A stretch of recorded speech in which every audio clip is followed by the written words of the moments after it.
नमस्कार बच्चों, संस्कृत विजन में आप सभी का स्वागत है। आज हम क्लास 10th की बुक मणिका का एक चैप्टर पढ़ने जा रहे हैं जिसका नाम है तिरुकुरल सूक्ति सौरभम। तिरुकुरल जो बुक है ये तमिल भाषा की है और तमिल भाषा में जो बुक लिखी है वो एक पोइट ने लिखी है जिसका नाम है तिरुवल्लुवर।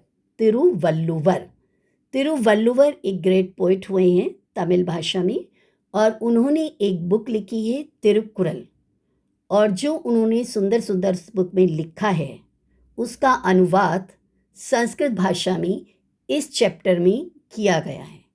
तो इस चैप्टर में जो 8 श्लोक आप पढ़ेंगे वो तिरुकुरल भाषा के में लिखे गए, जो पोइट ने जो लिखा है, तिरुवल्लुवर जी ने जो लिखा है, उनके श्लोकों का संस्कृत में अनुवाद है। तो तमिल भाषा की जो पोइट्री है उसको संस्कृत पोइट्री में यहाँ पर ट्रांसलेट किया गया है। समझ गए बच्चों? तो सूक्ति तो आप समझते ही हैं, संस्कृत में भी सूक्तियाँ होती हैं, इंग्लिश में कोटेशंस होती हैं, पोइट्री जो होती है, ठीक है। और सौरभम का एग्जैक्ट मीनिंग होता है स्मेल। लेकिन स्मेल क्या किस लिए होती है? स्मेल से हम खुश हो जाते हैं ना, स्मेल लेके। तो यहाँ पर हम कैसे खुश होंगे? काव्य पाठ से, यानी कि श्लोकों का आनंद लेके। तो अब हम स्टार्ट करते हैं। ये आप देख रहे हैं चेन्नई नगर से समुद्र तटा। चेन्नई नगर से मतलब चेन्नई नगर का, समुद्र तटा समुद्र का किनारा है, ये आप देख रहे हैं।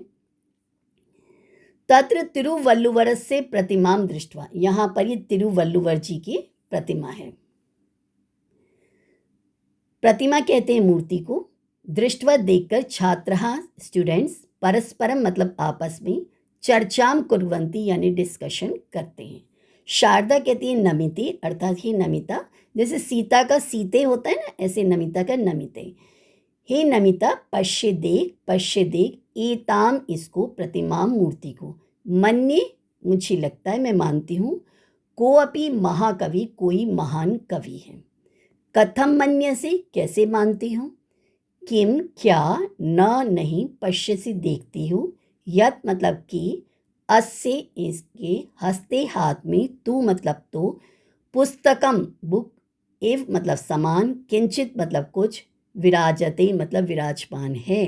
क्या आप नहीं देखते हो कि इनके हाथ में बुक जैसा कुछ है? आप देख रहे हैं ना बच्चे, बुक है ना। आम, आदित्य कहता है आम मतलब यस यस, किमपि लिखती सहा, वह कुछ लिख रहे हैं, वे कुछ लिख रहे हैं। ननु का अर्थ होता है निश्चय से। अत्रैव यहीं पर, अत्रैव में भी संधि है बच्चों, अत्र प्लस एव, यहीं पर लिखितम लिखा गया है। एषः खलु महाकवि तिरुवल्लुवरः इति, यहीं पर लिखा गया है यह महान कवि तिरुवल्लुवर हैं। अब ननु और ये खलु जो है, ये दोनों शब्द जो हैं पर्यायवाची हैं, सेम मीनिंग के हैं। तो आपको कॉम्प्रिहेंशन में और वर्ड मीनिंग के दोनों क्वेश्चन में पूछा जा सकता है। इसका अर्थ हो जाएगा निश्चय से। ठीक है बच्चों, पूछ लिए जाते ना, अस्य पदस्य कह पर्यायः, ठीक है। और आपको वर्ड मीनिंग में 4 वर्ड दे दिए जाते हैं कि इसमें से कौन सा इसका मीनिंग है, तो ध्यान रखिएगा। अहो अरे, एषः एव, यह, यहाँ भी संधि है, एषः प्लस एव, ये विसर्ग को लोप हो गया, यहाँ पर विसर्ग हट गया ना, देख रहे हैं आप। तो ये भी एक संधि होती है जो आपके सिलेबस में है, आप मेरे संधि के वीडियोस देख सकते हैं इसके लिए। ये तिरुकुरल इति महान पावनः ग्रंथा लिखिता, जिनके द्वारा तिरुकुरल यह महान पवित्र ग्रंथ लिखा गया। पावनः मतलब पवित्र, ग्रंथा मतलब ग्रंथ, होली बुक जैसे कहते हैं ना, पवित्र बुक लिखी गई है। आम, हार्दिक कहता है यस, मम मेरी, जनकस्तु पिता तो, यहाँ पर फिर संधि है जनकः प्लस तू, ये संधि विच्छेद हो गया ना बच्चों इसका। प्रतिदिनम एव डेली ही, अस्य पाठम करोति, इसका पाठ करते हैं।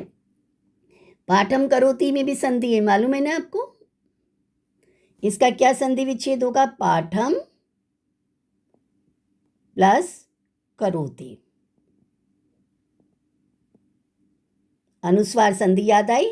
तेन तो अधिकांश पद्यानि कंठस्थीकृतानि, उनके द्वारा तो अधिकांश यानी मोस्टली पद्यानि यानी श्लोक कंठस्थीकृतानि मतलब याद कर लिए गए हैं।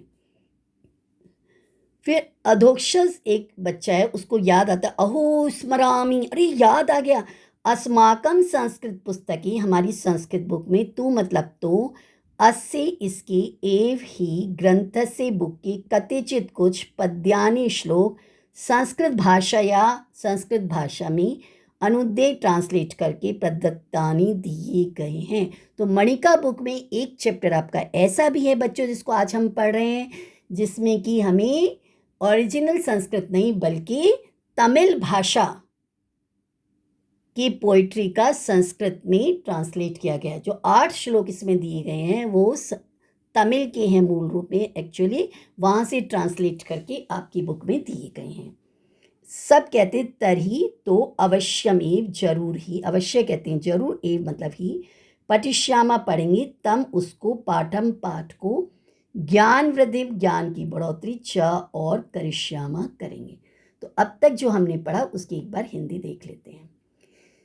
चेन्नई शहर का समुद्र का किनारा है, वहाँ संत तिरुवल्लुवर की प्रतिमा को देखकर छात्र परस्पर चर्चा करते हैं। शारदा कहती है, नमिता देखो देखो, इस प्रतिमा को देखो, मानो कोई महाकवि हो। नमिता कहती है, ऐसा क्यों मान रही हो? संगीता कहती है, क्या तुम नहीं देख पा रही हो कि इनके हाथ में तो पुस्तक जैसा कुछ रखा हुआ है? अदिति कहते हैं, हाँ हाँ, वे कुछ लिख रहे हैं। वैभव कहते हैं, यहीं पर तो लिखा हुआ है, ये महाकवि तिरुवल्लुवर हैं। सौम्या कहती है, ओहो, ये तो वही महाकवि हैं जिनके द्वारा महान पवित्र ग्रंथ तिरुकुरल की रचना की गई है। हार्दिक कहता है, हाँ, मेरे पिताजी तो रोज इसका पाठ करते हैं, उन्होंने तो अधिकतर श्लोक याद कर लिए हैं। अधोक्षज कहता है, ओ याद आया, हमारी संस्कृत की पुस्तक में तो ग्रंथ के ही कुछ पद्य संस्कृत भाषा में अनुवाद करके दिए हुए हैं। फिर सभी बच्चे कहते हैं, तो हम वह पाठ जरूर पढ़ेंगे और अपना ज्ञानवर्धन भी करेंगे। तो बच्चों अब पढ़ते हैं इस पाठ को। पिता यच्छति पुत्राय बाल्ये विद्याधनम महत्, विद्याधनम महत्, विद्याधनम विद्या रूपी धन। पिता अपने पुत्र को बाल्यावस्था में विद्या रूपी महान खजाना देता है। विद्याधन सबसे बड़ा धन है बच्चों, ये ध्यान रखिएगा, जो आपके पेरेंट्स आपको दे रहे हैं। ठीक है, स्कूल में एडमिशन तो उन्होंने ही कराया ना आपका, तभी तो आप पढ़ रहे हैं। तो पिता ने जो पुत्र को बचपन में विद्या रूपी धन दिया वो महान धन है। पिता अस्य किम तपस्तेपे, अस्य इसके, पिता पिता ने, किम मतलब क्या, तपह तेपे तपस्या की, तेपे का अर्थ होता है तपस्या करता है, जैसे पठती का अर्थ होता है पढ़ता है। तो इसके पिता ने इसके लिए क्या तपस्या की, इति उक्ति, ये यण संधि है, इति प्लस उक्ति, और फिर इति उक्तिस तत्कृतज्ञता, आदर सा भी लगा, ये भी संधि का है, तो इसमें है इति प्लस उक्ति, फिर उक्ति में विसर्ग है, फिर तत्कृतज्ञता। ठीक है बच्चों, समझ में आया? कृतज्ञता शब्द की डेफिनेशन दी गई है कि कृतज्ञता किसको कहते हैं। जब पिता ने पुत्र के लिए जो भी स्ट्रगल किया और पुत्र बड़ा होकर जब कुछ बन जाता है तो वो ये कहे कि ये सारा क्रेडिट मेरे फादर को जाता है, तो ये कहते हैं हम कृतज्ञता, यानी कि थैंकफुल होना। तो कृतज्ञता क्या अर्थ क्या हो गया बेटा, जो आपके पेरेंट्स ने आपके लिए किया है उसको आपने समझना, उनके प्रति थैंक यू बोलना। तो आज आप इस वीडियो को देखने के बाद अपने पेरेंट्स को थैंक यू बोलेंगे। ठीक है बच्चों? तो पिता अस्य किम तपस्तेपि इति उक्ति तत्कृतज्ञता, इसके पिता ने इसके लिए क्या संघर्ष किया है, क्या तपस्या की, तपस्या का मतलब क्या है यहाँ पर, स्ट्रगल, तो क्या तपस्या की, यह कहना ही उसकी कृतज्ञता है, आभार प्रदर्शन है। अब कृतज्ञ शब्द भी इंपॉर्टेंट है और कृतज्ञता शब्द भी इंपॉर्टेंट है। कैसे, देखिए, समास पर आ जाइए आप। उपपद तत्पुरुष, कृतम जानाति इति कृतज्ञता, कृतम जानाति, की कृतम मतलब किए हुए को, ज्ञ मतलब जानाति, किए हुए को जानता है, तो ये तो हो गया समास की दृष्टि से। अब आ जाइए प्रत्यय पर। तल प्रत्यय भी आपके सिलेबस में है बच्चों। तो कृतज्ञ प्लस तल इज इक्वल टू कृतज्ञता। तो ठीक है बच्चों, ध्यान रहेगा, आज आप जो भी मेहनत कर रहे हैं उसमें आपके पेरेंट्स का भी क्रेडिट है, इस बात को ध्यान में रखिएगा। और जब बड़े होकर आप अपने पैरों पर खड़े हो जाएंगे, कुछ बहुत बड़े ऑफिसर बनेंगे, कुछ भी बनेंगे, जिस भी फील्ड में आप जाना चाहते हैं, तब आप अपने पेरेंट्स के इस स्ट्रगल को कभी मत भूलना और उन्हें थैंक यू जरूर बोलना। ठीक है बच्चों। तो अब जो हमने पढ़ा इसकी हिंदी देखें। पिता पुत्र को बचपन में विद्याधन देता है, पिता ने इसके लिए कितना तप किया, यह कहना ही उस पिता के प्रति कृतज्ञता है। ठीक है बच्चों। अवक्रता यथा चित्ते तथा वाची भवेत यदि तदेव आहु महात्मना समत्वम इति तथ्यता। अब पहले हमने कृतज्ञता की डेफिनेशन सीखी, तो यहां पर हम समत्वम की डेफिनेशन सीखें। समत्वम होती है समानता।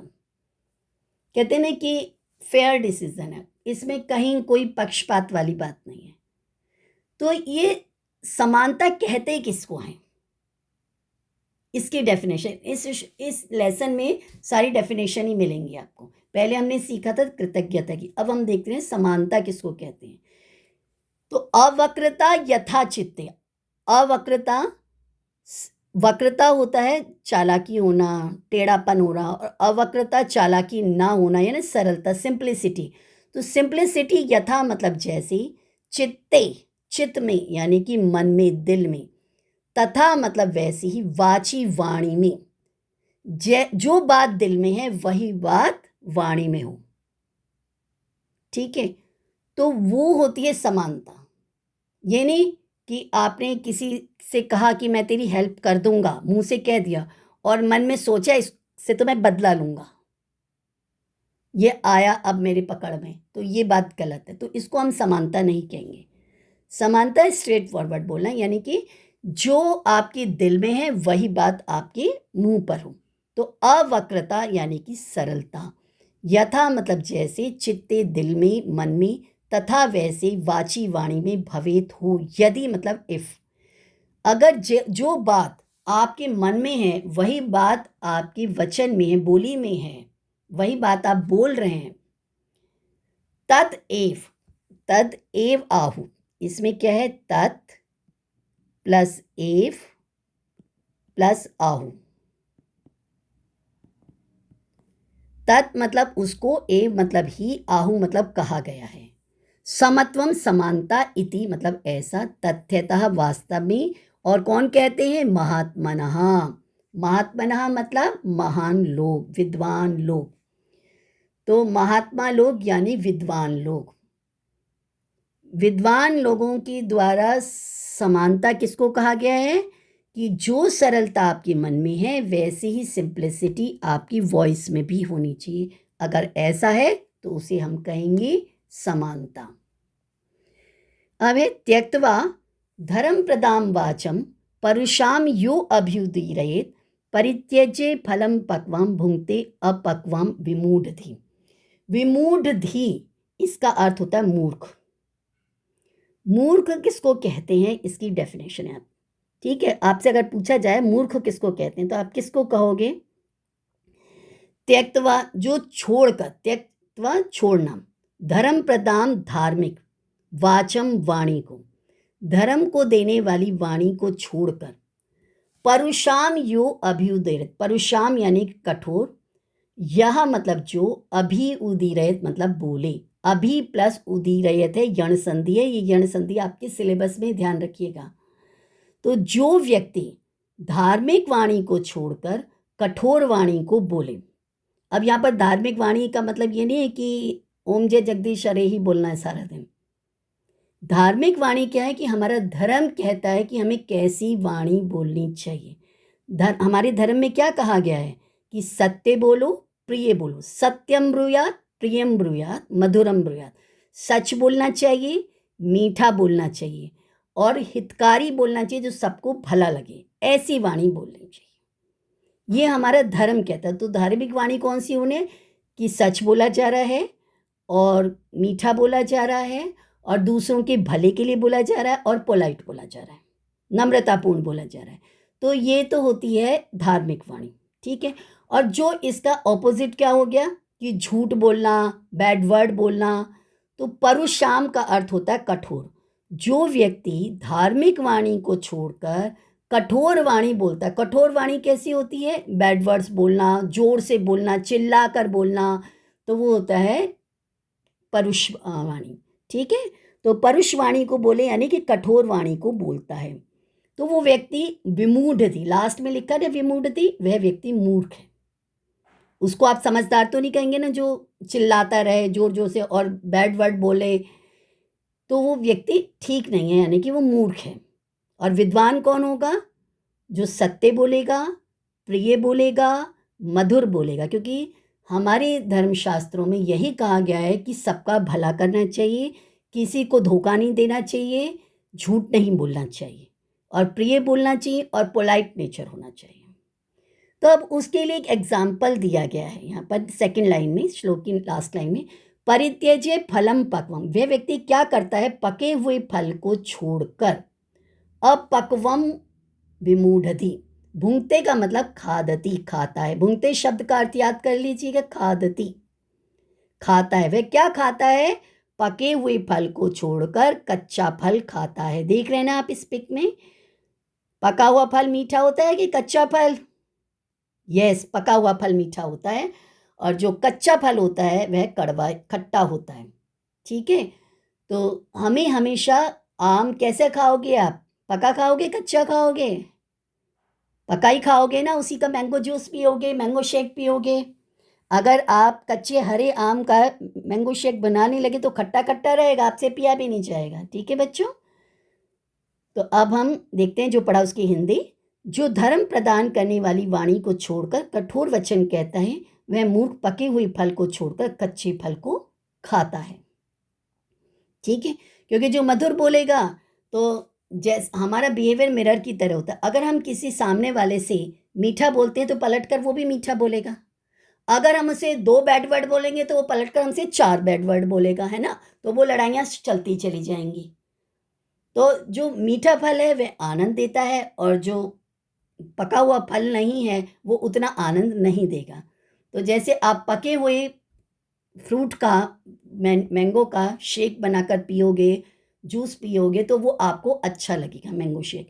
लेकिन अगर आप मिल्क में ये हरा आम डाल लोगे कच्चा, जो कि अभी पूरी तरह से पका भी नहीं है, तो दूध भी खट्टा खट्टा सा अच्छा नहीं लगेगा आपको, ठीक है बच्चों। तो भले का रिजल्ट भला होता है, बुरे का रिजल्ट बुरा होता है। तो हमेशा सत्य प्रिय धार्मिक वाणी बोलनी चाहिए। अब हम करते हैं नेक्स्ट, विद्वांसः एव।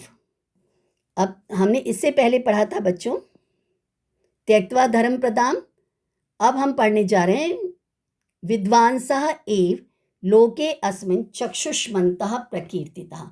विद्वान ही इस संसार में, लोके अस्मिन् में पूर्व रूप संधि, ध्यान रखिएगा, लोके प्लस अस्मिन्, चक्षुष्मन्तः आंखों वाले, चक्षुष कहते हैं आंखों वाले, प्रकीर्तिता कहे गए हैं, अन्य शाम वदने दूसरों के चेहरे पर, ये तू जो तो ते वे चक्षुर आंखें नामनी नाम मात्र की मते मानी गई। इस श्लोक में कहा गया है कि विद्वानों के चेहरे पर जो आंखें होती हैं ना, वही आंखें कही गई हैं, दूसरों के चेहरे पर तो नाम मात्र की आंखें होती हैं, ठीक है। तो विद्वत्ता क्या है? जो हम जानते हैं उसको यूज करें। जैसे किसी ने कहीं मेहनत करी और वहाँ पर उसको मिल गए 100 रुपये और साइन करवा लिए गए उस पर 1000 रुपये पर, उसने ज़ीरो ठीक से काउंट नहीं करे, ठीक है। तो वो तो उसकी मूर्खता ही हुई ना, फिर वो विद्वान तो नहीं रहना। तो विद्वत्ता ही होता है देखभाल करके अपनी बुद्धि से कार्य करना, ठीक है। जो देखभाल करके बुद्धिपूर्वक कार्य करते हैं वही विद्वान होते हैं। तो वो आँखों का सही प्रयोग कर रहे हैं, देख रहे हैं कि क्या हमारे साथ किया जा रहा है, हमें क्या करना चाहिए।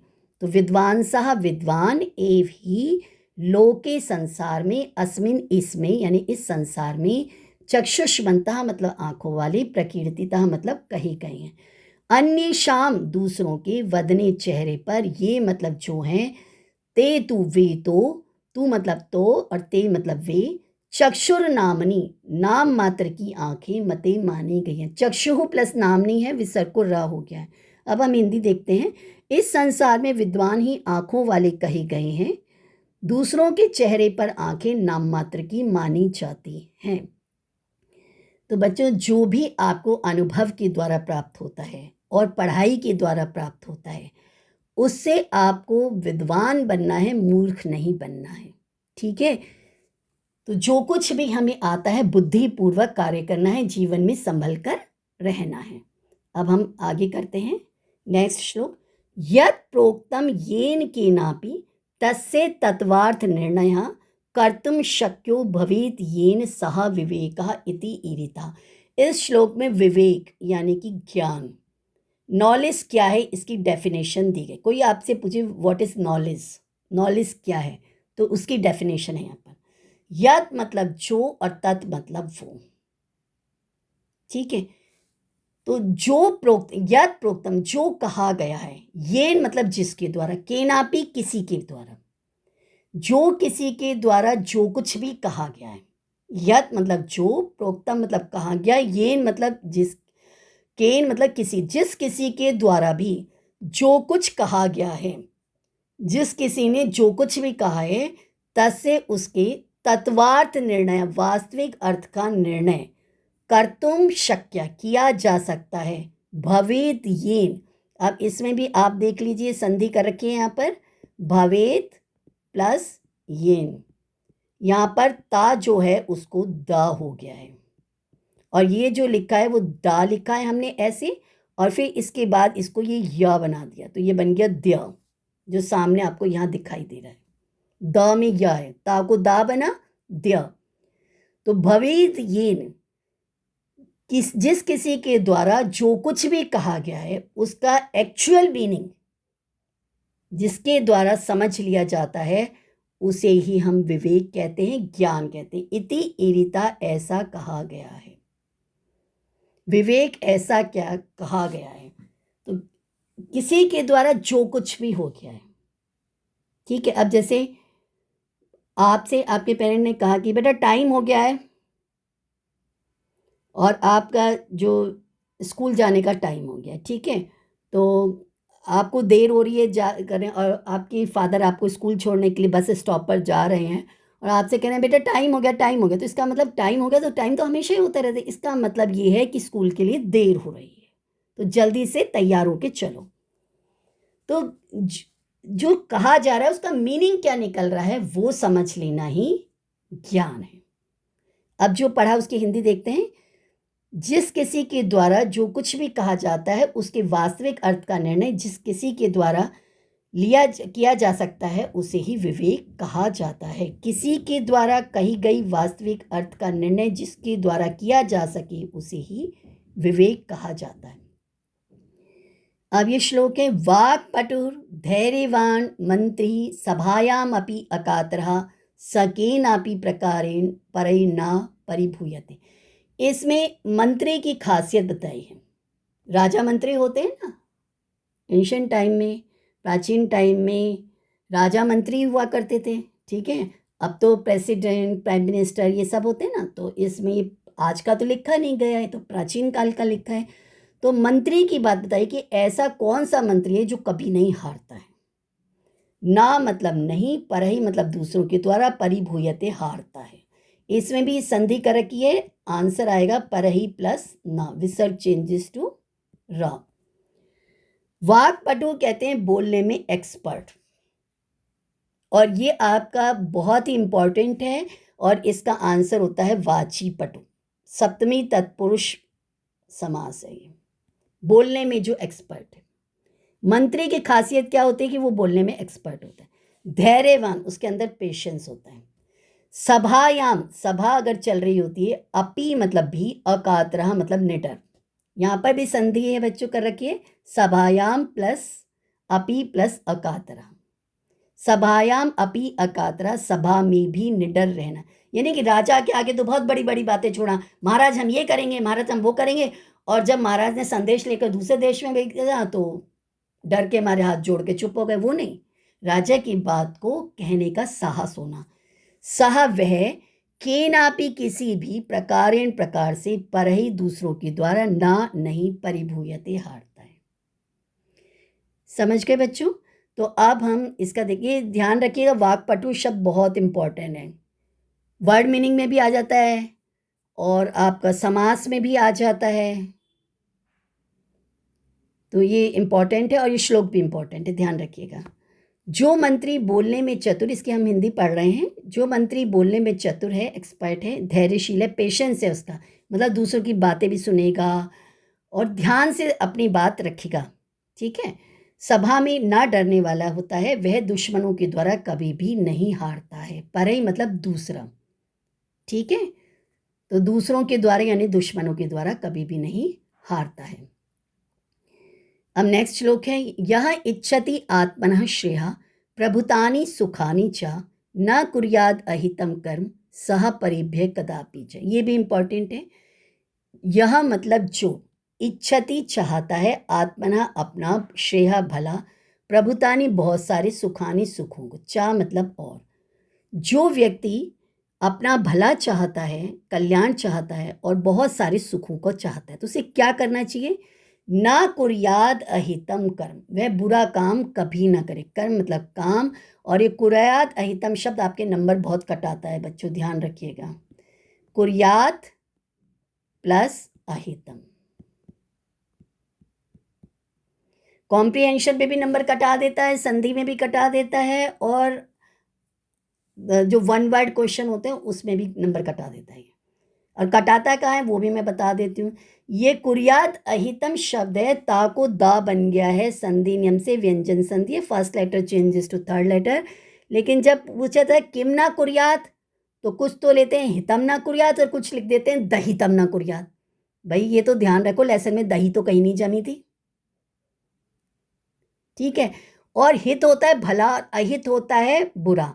तो क्या नहीं करना चाहिए? बुरा नहीं करना चाहिए। अगर आपने लिखा गया कि हितम ना कुर्यात, तो गलत हो गया कि भलाई नहीं करनी। भलाई तो करनी है, हमारे धर्मशास्त्र कहते हैं भलाई करनी है, ठीक है। तो कुर्यात ना, कुर्यात ना करे, क्या ना करे? अहितम, अहित ना करे। परिभ्य दूसरों के लिए, कदापि कभी भी। तो इस श्लोक में कहा गया है कि जो मनुष्य खुद का कल्याण और बहुत सारा सुख चाहता है, वह दूसरों के लिए गलत काम कभी भी ना करे, यानी कि बुरा काम कभी ना करे। ध्यान रखिएगा बच्चों, मैंने आपको बता दिया है नंबर कहाँ कट सकते हैं, आपको नंबर नहीं कटाने, ठीक है।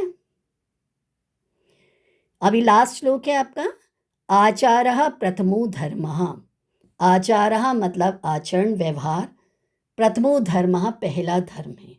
इति एतद विदुषां वचः, इति प्लस एतद